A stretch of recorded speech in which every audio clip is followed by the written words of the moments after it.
سورہ ہود آیت نمبر 61۔ نحمدہ و نصلی علی رسولہ الکریم، اما بعد، اعوذ باللہ من الشیطان الرجیم، بسم اللہ الرحمن الرحیم۔ وإلی ثمود أخاهم صالحا قال یا قوم اعبدوا اللہ ما لکم من الہ غیرہ هو انشأکم من الارض واستعمرکم فیہا فاستغفروہ ثم توبوا الیہ ان ربی قریب مجیب۔ صدق اللہ العظیم۔ اللہ تعالیٰ ارشاد فرما رہے ہیں وَإِلَىٰ ثَمُودَ أَخَاهُمْ صَالِحًا، اور ہم نے بھیجا قوم سمود کی طرف ان کے بھائی صالح۔ حضرت صالح علیہ السلام قوم سمود کی طرف بھیجے گئے۔ قوم سمود اور قوم عاد یہ دونوں سام کی اولاد میں سے، نوح علیہ السلام کی آگے نسل چلی۔ نافرمان قوم نوح، اس کے بعد قوم عاد، اس کے بعد قوم سمود آئی۔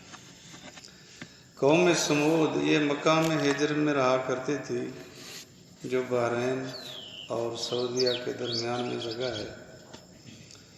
حدیث پاک میں آتا ہے آپ علیہ السلام صحابہ سمیت وہاں سے گزر رہے تھے، تو آپ نے اپنا سر مبارک جھکا لیا، سواری کو تیز دوڑایا اور صحابہ سے فرمایا کہ یہاں سے جلدی سے نکلو، یہ اللہ کے عذاب کی جگہ ہے۔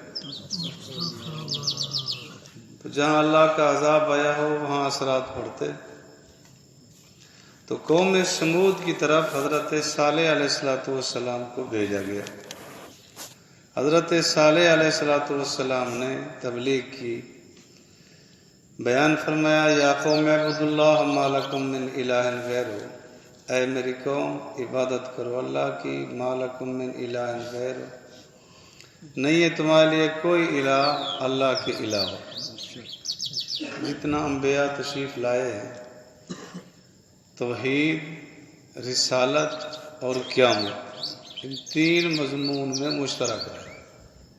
جتنا نبی آئے اللہ کی وحدانیت کو بیان کیا، اپنے رسالت کو بیان کیا اور قیامت کو بیان کیا۔ باقی احکامات میں تبدیلی، لیکن تین چیزوں میں سارے انبیاء مشترک تھے۔ اللہ فرماتے ہیں هو انشأکم من الارض، اللہ کی وحدانیت کی دلیل ہے کہ اللہ وہ ذات ہے جس نے تم کو پیدا کیا ہے من الارض، زمین سے۔ ایک تو یہ ہے کہ سیدنا آدم علیہ السلام کو زمین سے پیدا کیا۔ حدیث پاک میں آتا ہے اللہ تعالیٰ نے جبرائیل کو بھیجا کہ پوری زمین کے ذرات لے آ۔ وہ گئے۔ حدیث پاک میں آتا ہے اللہ تعالیٰ نے مٹی کو، زمین کو قوت گویائی عطا کر دی۔ انہوں نے عرض کیا کہ آپ ہمیں نہ لے جائیں، اس سے انسان بنے گا، کیا ہوگا؟ عذاب آئے گا۔ آخر اللہ تعالیٰ نے اسرائیل علیہ السلام کو بھیجا، تو انہوں نے کہا جس کا واسطہ دیتی ہے اسی نے مجھے حکم دیا ہے، میں نے لے کے جانا۔ تو پوری مٹی کے ذرات میں سے تھوڑا تھوڑا لیا، جس سے سیدنا آدم علیہ السلام کا خمیر بنایا گیا۔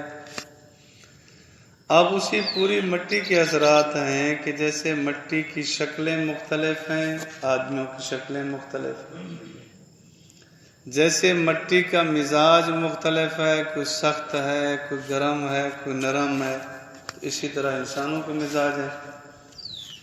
ایک ہے کہ اسے تھپڑ بھی لگ جائے پرواہ نہیں، ایک ہے اسے انگلی کا کوئی اشارہ بھی لگ جائے تو آگ بگولا ہو جاتا۔ یہ مزاج بنایا اللہ تعالیٰ نے۔ تو سیدنا آدم علیہ السلام کو اللہ نے مٹی سے بنایا۔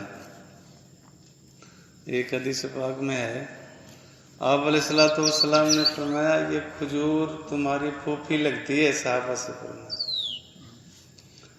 تو آپ علیہ السلام نے فرمایا جو آدم علیہ السلام کو بنایا گیا، جو مٹی بچ گئی اس سے کھجور بنی۔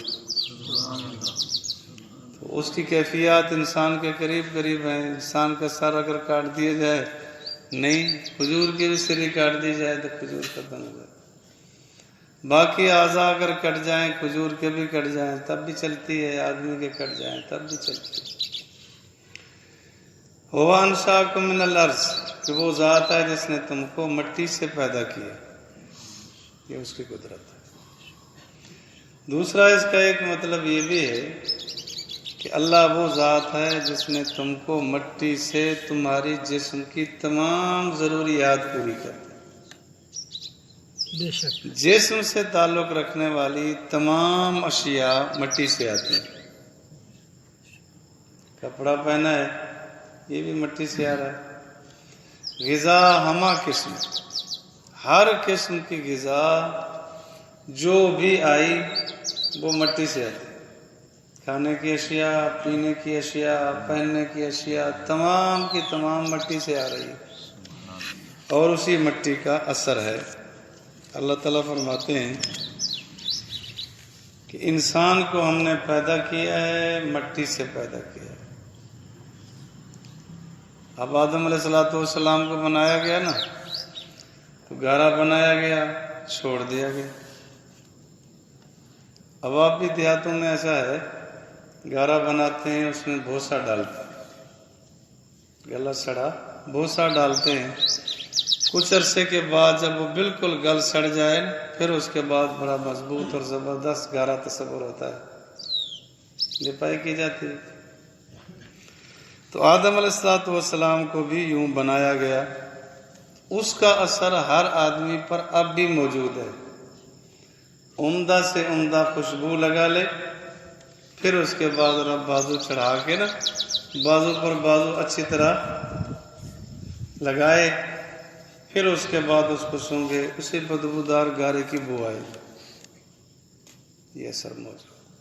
انسان اپنے اصل کو نہ بھولے کہ ہماری اصل کیا ہے، مٹی سے آئے تھے اور مٹی اور پھر آکڑے، یہ تو نہ ہو.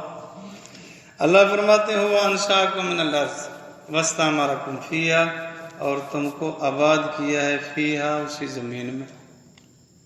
تو زمین میں اللہ نے آباد کیا ہے، یہاں سے رہ رہے ہیں، کھا رہے ہیں، پی رہے ہیں، آخر اسی میں جائیں گے. منہا خلقناکم وفیہا نعیدکم ومنہا نخرجکم تارۃ اخری. اسی سے آئے، اسی میں جائیں گے، اسی سے اٹھائے جائیں گے.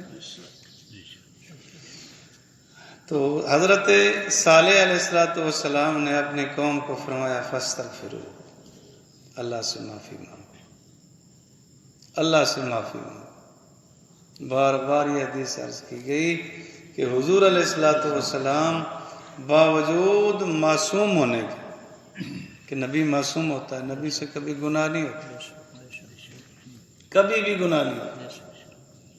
اس کے باوجود حضور علیہ السلام فرماتے ہیں کہ میں 100 مرتبہ روزانہ استغفار کرتا ہوں. اور ہمارے جیسے جو مجسمہ گناہ ہیں ان کو کتنا استغفار چاہیے؟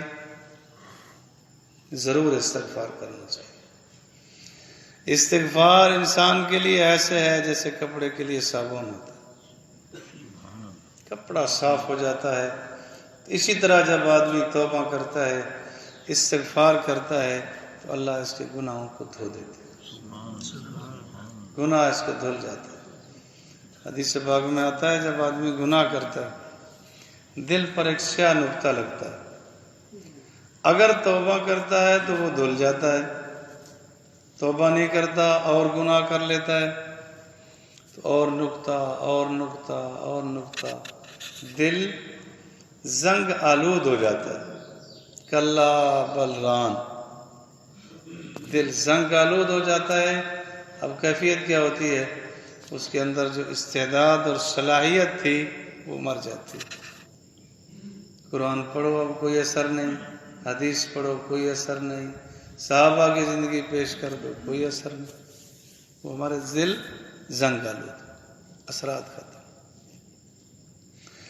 اللہ فرماتے ہیں فاستغفروا، صالح علیہ السلام نے قوم کو تبلیغ کی استغفار پر. ثم توبوا الیہ، پھر اسی کی طرف رجوع کر لو. حدیث پاک میں آتا ہے اصل آدمی وہی ہے، کل بنی آدم خطاؤن و خیر الخطائین التوابون۔ حضور علیہ السلام نے فرمایا تم میں بہترین اولاد آدم وہ ہیں جو خطا ہو جائے تو توبہ کرتے۔ اسی پر شیخ الحدیث مولانا زکریا رحمۃ اللہ علیہ کے والد تھے مولانا یحییٰ سے۔ باقی علماء سے ہٹ کر ان کا نظریہ یہ تھا کہ آدمی سے گناہ کبیرہ مسلمان سے نہیں ہوتا۔ انہوں نے کہا حضرت ہوتے تو ہیں، چوری بھی ہوتی ہے، زنا بھی ہو جاتا ہے، ڈاکے بھی ہوتے ہیں، گناہ تو ہوتے ہیں۔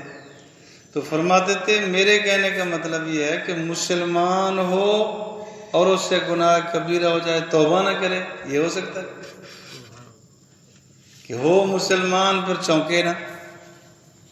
یہ میرا مطلب ہے کہ گناہ کبیرہ نہیں ہوتا، جب توبہ کر لی گناہ دھل گیا۔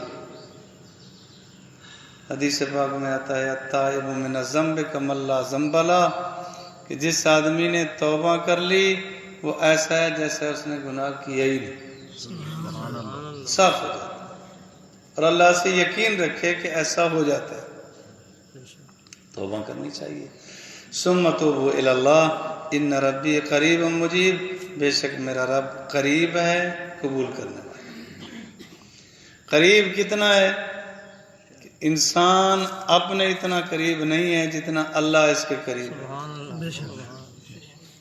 اللہ فرماتے ہیں نحن اقرب الیہ من حبل الورید، کہ میں اس کی سانس کی نالی سے بھی زیادہ قریب ہوں۔ اس کو شاعر کہتے ہیں کہ میں اس سے بھی زیادہ قریب ہوں۔